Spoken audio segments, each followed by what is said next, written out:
The courtroom doors swung open with a heavy thud, and Lucas stumbled out into the blinding afternoon sun of downtown Boston, his heart pounding like a war drum. He clutched the crumpled will in his fist, the words disinherited, searing into his mind like a brand. His identical brothers, Ben and Chris, stood on the steps, their faces a mix of triumph and unease, while their parents hovered behind them, avoiding his gaze as if he were a stranger. Lucas had always known he was the odd one out in their triplet bond, but this, being publicly cast aside because of who he loved, hit like a freight train. Growing up in the affluent suburbs of Massachusetts, the Thompson triplets were the envy of their community. Athletic, sharp-witted, and bound for Ivy League success. But Lucas's secret had unraveled everything. At 18, when he came out to his family, the reaction was swift and brutal. His father, a stern investment banker, declared him a disgrace. And his mother, ever the socialite, wept about what the neighbors would think. Ben and Chris, who shared his face but not his struggles, distanced themselves, whispering about how his choice could tarnish their futures. Now, at 28, with Grandpa Elias's estate on the line, the divide had become a chasm. Elias Thompson, the family patriarch who built a real estate empire from nothing, had passed away 6 months ago, leaving behind a fortune worth millions. The will reading was supposed to be a formality, but the lawyer's voice still echoed in Lucas's ears. To my grandsons Benjamin and Christopher, I bequeath the entirety of my properties, stocks, and liquid assets to be divided equally. Not a mention of Lucas. The room had gasped, but Lucas felt only a hollow ache. He wasn't surprised. His family had disowned him years ago, but the sting of finality burned deep. As he walked away from the courthouse, his phone buzzed. It was a text from Jamie, his partner of 5 years. How did it go? Coming home soon? Lucas stared at the screen, tears blurring the words. Home was their cramped apartment in Cambridge, a far cry from the luxury he'd once known. Jamie, a soft-spoken teacher with kind eyes and a laugh that could melt ice, had been his anchor through the storm. They met in college, drawn together by shared dreams and quiet understanding. But now, with nothing to his name, how could he face Jamie? The weight of failure pressed down, making every step heavier. That evening, as the sun dipped below the Charles River, Lucas sat on their worn couch, recounting the day to Jamie. They didn't even look at me, he said, voice cracking. Like I was invisible. Jamie pulled him close, his hand steady on Lucas's back. You're not invisible to me. We'll figure this out. But Lucas pulled away, doubt creeping in. What if I'm dragging you down? You deserve better than this mess. Jamie's eyes flashed with hurt. Is that what you think? That love is about money? The argument simmered, unspoken fears bubbling up. Lucas's insecurity about his family's rejection bleeding into their relationship. The next morning, a courier arrived at their door with a sealed envelope addressed to Lucas. Inside was a key and a note in Grandpa Elias's shaky handwriting. My boy, the will was a test. Find the truth in the old house on Cape Cod. Come alone. Lucas's pulse raced. Elias had always been the one family member who saw him, truly saw him. As a child, Lucas spent summers at the Cape Cod estate, where Elias shared stories of his own youthful rebellions. Life's not about fitting in, he'd say. It's about standing tall. But why this secrecy? Why exclude him publicly only to dangle a private hope? Lucas decided to go, leaving Jamie with a promise to return soon. The drive to Cape Cod was a blur of coastal highways and churning thoughts. What if this was a cruel joke? Or worse, a final rejection? Arriving at the weathered Victorian house overlooking the Atlantic, he inserted the key. The door creaked open to dust motes dancing in the light, the air thick with memories. In the study, he found a hidden safe behind a painting of the family, triplets as toddlers indistinguishable. The combination was his birthday. Inside, documents, letters, and a videotape labeled, For Lucas. Heart hammering, he played the tape on the old VCR.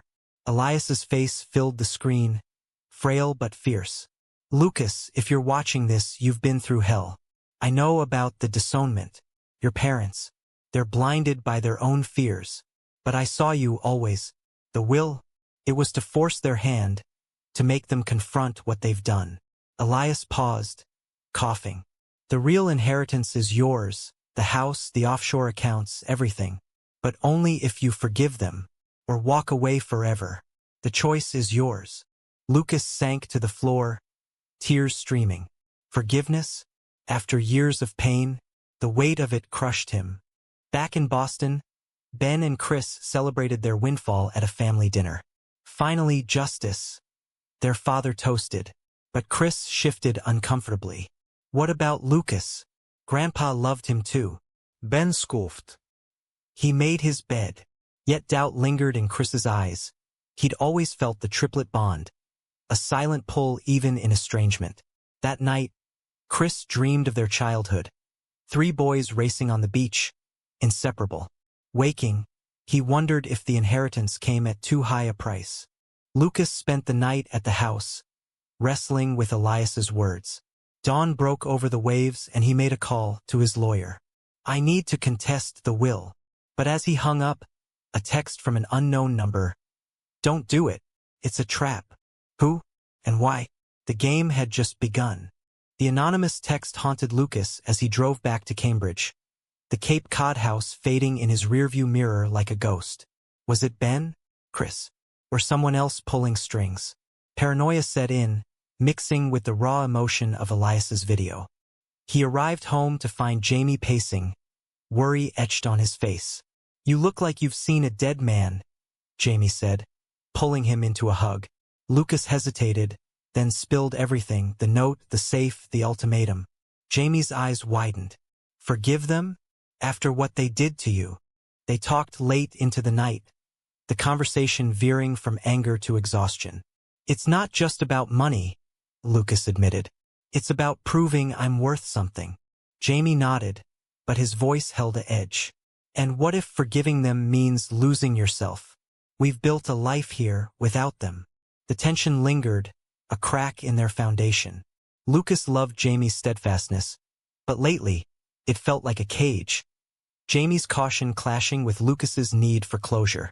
The next day, Lucas met his lawyer, Sarah, in her sleek Boston office. She reviewed the documents, her brow furrowing. This is airtight. Elias set up a shadow trust in your name, but it's conditional on reconciliation. If you contest publicly, you forfeit everything. Lucas leaned forward. And the public will? Why humiliate me? Sarah sighed. Perhaps to expose the family's bigotry. Elias was progressive for his generation, donated to LGBTQ causes quietly. Lucas's mind raced. Elias had hinted at his own secrets once, during a late-night talk on the porch. I lost someone dear because I hid who I was, he'd said cryptically. Was this Elias's way of atoning? Meanwhile, at the Thompson family home in Newton, tensions boiled. Ben, ever the opportunist, was already eyeing real estate investments with his share. This is our future, he told Chris over coffee. But Chris couldn't shake his unease. Grandpa wouldn't cut Lucas out without reason. Remember how he favored him. Ben's face hardened. Favored? Lucas chose to be different. It split us. Chris bit his tongue. Ben's homophobia was a mirror of their parents, but Chris had his doubts. In college, he'd questioned his own attractions, burying them deep. Now the inheritance felt tainted. That afternoon, Chris slipped away to meet Lucas at a neutral coffee shop in Harvard Square.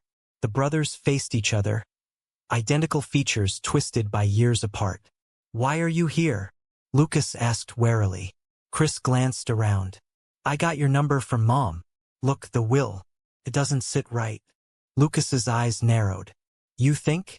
After you both stood by while they kicked me out. Chris winced. I was scared. We all were. But Grandpa's message, did you find it? Lucas froze. How do you know? Chris pulled out a similar note. He sent me one too. Said to protect you. The revelation hit like lightning. Elias had orchestrated a web of secrets, pitting them against each other to unearth truths. Protect me from what? Lucas pressed. Chris hesitated. From Ben and Dad. They've been hiding something about Grandpa's death. Lucas's blood ran cold. Elias had died of a heart attack, or so they said. But whispers of foul play. The brothers parted uneasily, a fragile alliance forming. Lucas texted Jamie. Things just got complicated. Back home, Jamie confronted him. You're diving into this family drama again? What about us? Lucas snapped. This is my life, Jamie. I need answers. Hurt flashed in Jamie's eyes. And I need you here, not chasing ghosts. The fight escalated. Words like daggers. Lucas accusing Jamie of holding him back. Jamie fearing Lucas's obsession would destroy them. By morning, Jamie packed a bag. I need space, he said, door slamming. Lucas was alone, the silence deafening. Driven by fury, Lucas dug deeper. He hired a private investigator, Max, who uncovered emails between his father and Elias. You can't support that lifestyle, his father wrote. Elias replied, Love is love, son. Change or lose it all. The PI also found discrepancies in Elias's medical records. Prescribed meds mismatched with his condition. Poison? Lucas's mind spun. He confronted his parents at their home, storming in unannounced. What did you do to Grandpa? His mother paled. Lucas, please leave. His father stood firm. You're delusional. Get out. But in his father's eyes, Lucas saw guilt.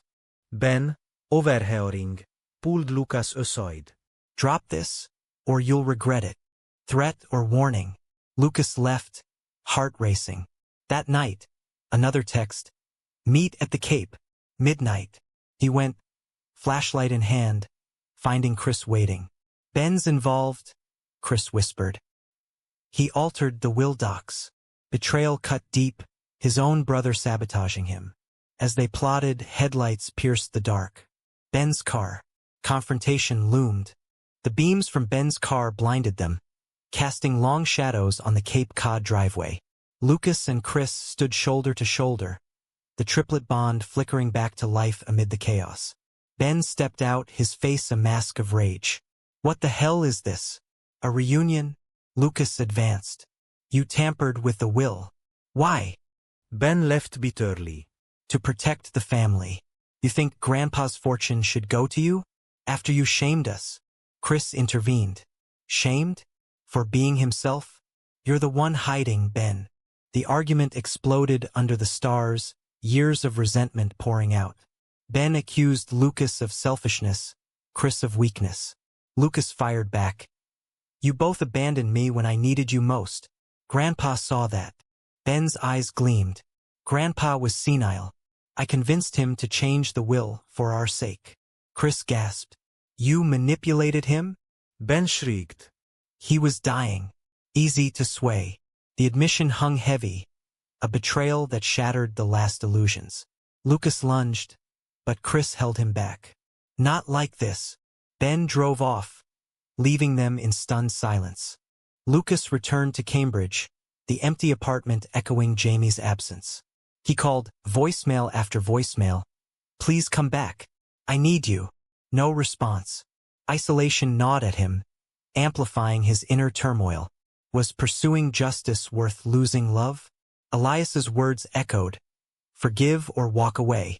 But forgiveness now seemed impossible. Ben's confession revealed a rot deeper than prejudice. The next day, Lucas met with Sarah and the PI. We have evidence, Max said, presenting forged signatures on will amendments. Ben swiped pages.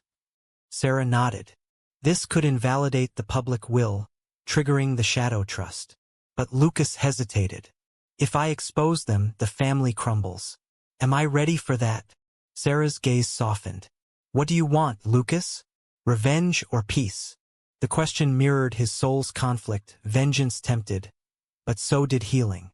Chris, meanwhile, confronted their parents. Ben forged the will, he said in the living room, tension thick as fog. Their mother sobbed. We knew, but we thought it best.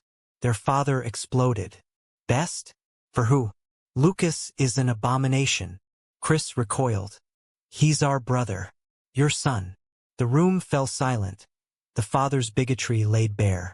Chris left, vowing to stand with Lucas. For the first time, he acknowledged his own buried feelings. A crush in college he'd ignored. Supporting Lucas meant facing himself. Jamie, staying with a friend, wrestled with his emotions. He loved Lucas's fire, but the drama drained him. A call from Lucas's number, but it was Chris. "He needs you," Chris said. "This family's tearing him apart." Jamie hung up, conflicted. Was their relationship strong enough? Lucas decided to gather the family at the Cape House for a showdown.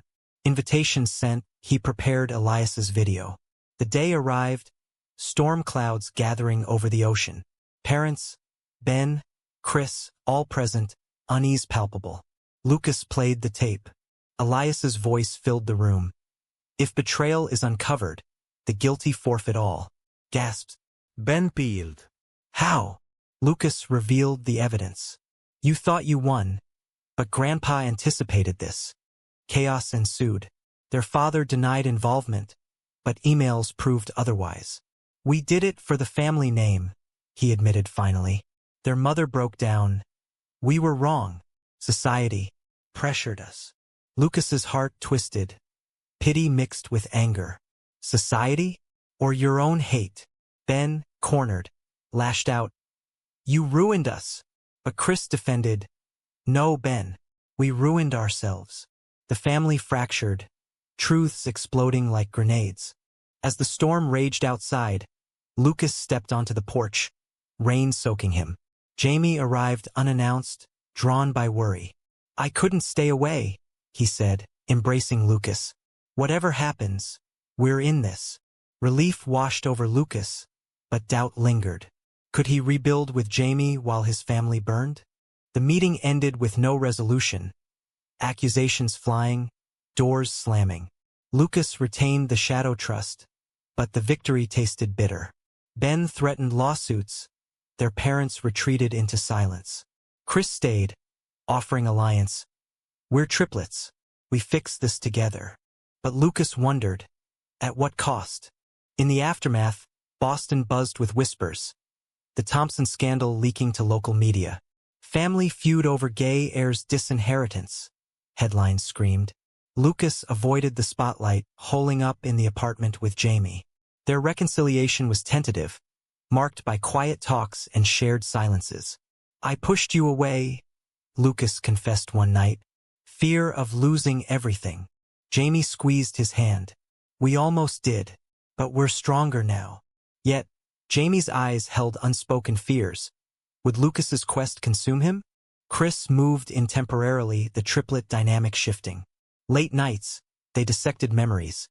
Childhood pranks, shared secrets. "I envied your courage," Chris admitted. "Coming out. I think I might be bi." Lucas's surprise turned to support. "Then own it. Don't hide like I did." Ben, isolated, seethed in his condo, plotting revenge. He contacted a shady lawyer, aiming to challenge the shadow trust. "Lucas doesn't deserve it," he ranted. But doubt crept in. Had he gone too far? Their parents reached out. A hesitant letter.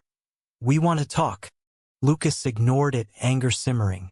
Elias's condition weighed heavy. Forgive to claim the full inheritance.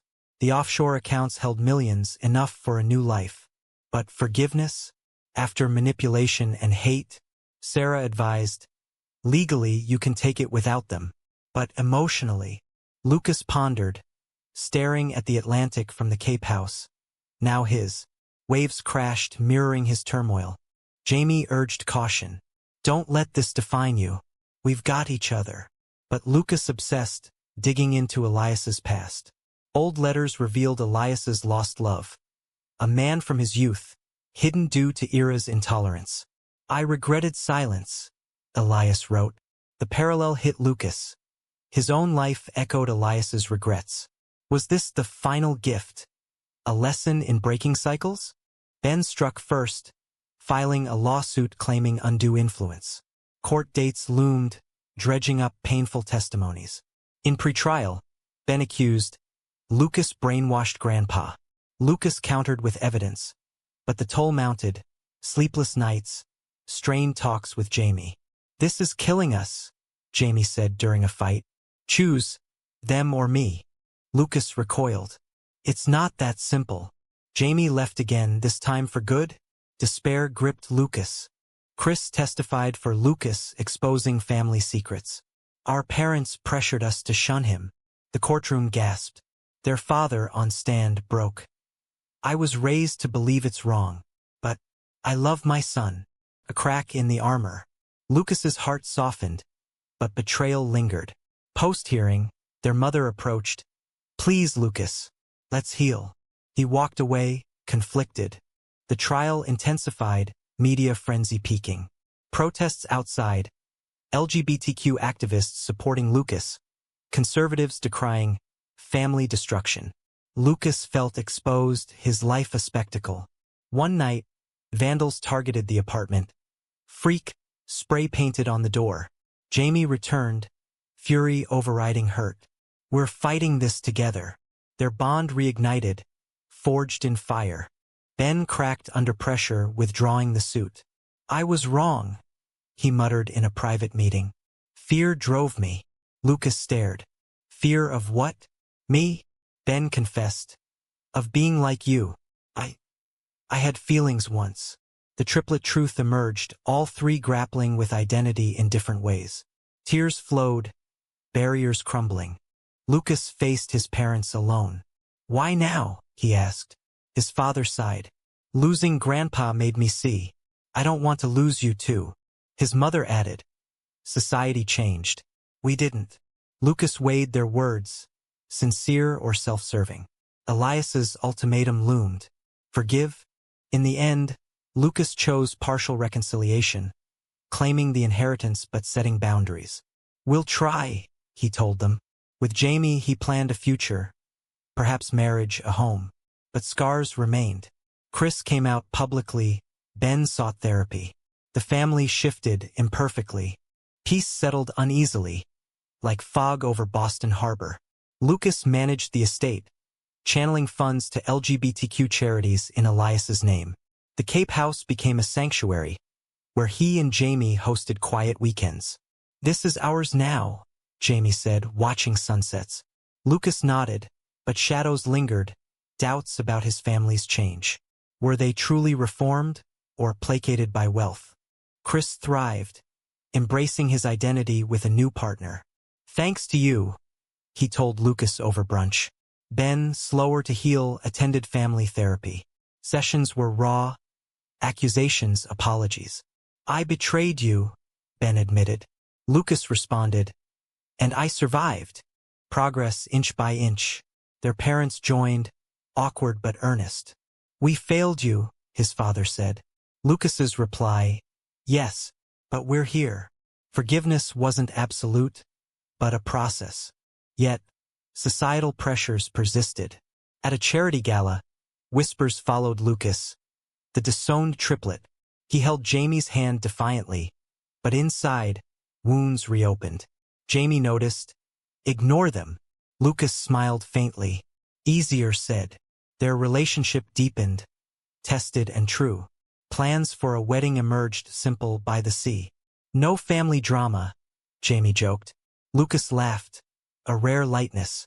One evening, sorting Elias's papers, Lucas found a final letter. My gift isn't money, but truth.